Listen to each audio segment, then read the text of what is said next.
I know you love playing really good opponents. You love playing programs that have proven to be successful. Kennedy Catholic certainly fits that bill.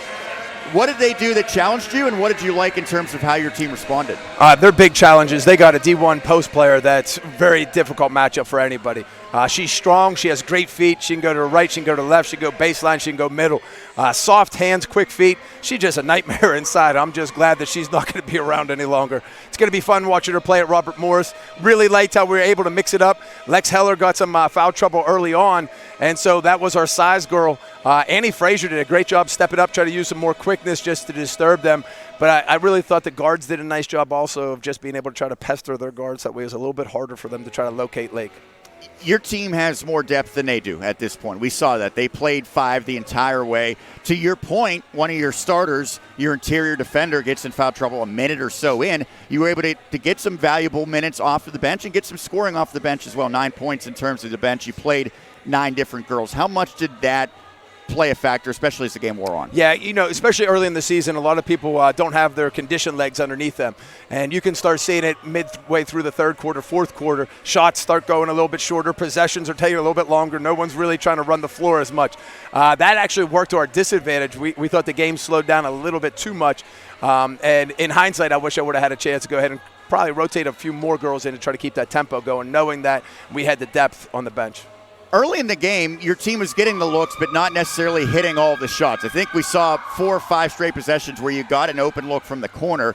Do you tell the girls when they're missing those shots and maybe there's a little bit of a drought, keep shooting it because eventually it's going to pay dividends? So, the thing is just situational awareness and shot confidence. You got to know, where you're hot from and where you can shoot from, but you also got to know the game time situation and your situation. So, as nice as it is, we have shooters. Proud of Bella Ferno, struggled a little bit early, but came up with some big threes later on in the second half.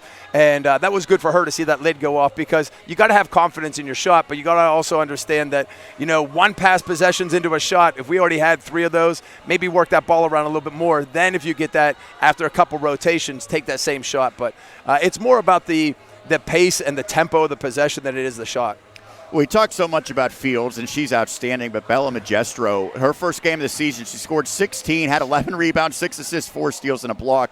She did get a dozen tonight, but it felt like nothing came easy, and you sent a couple defenders to her quite a bit. How did you like your defense against her? Yeah, unfortunately for Kennedy Catholic, they were out 2 of their main guards. So Monique Vincent, who I know very well through the AAU program. Headed to Seton Hill next year? Headed to Seton Hill, exactly. I told her, she's going to come over. We'll have a dinner whenever she gets to Seton Hill sometime because her parents are going to take Avery and Berger out because they live up Clarion Way. But anyway, so yeah, she's there. And then Tori Harvey is another one, upcoming sophomore. I tell you what, that's a name to keep an eye on because she can play.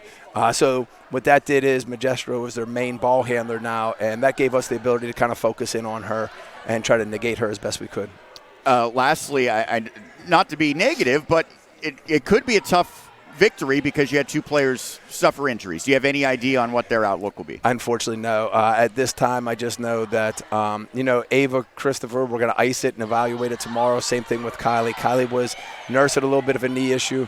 We're optimistic and hopeful that it was more of a scare than a tear. And so, we'll go from there. But we're just praying for the kids. And that's tough, man. Like when you see a teammate go down on the floor, that's tough. And I'm proud of the girls for, rallying behind them and finishing the game. Well, Brian, congrats on this victory. I know it means a lot to knock off a 2-time defending state champion. So go enjoy this one. All right. Thank you, guys.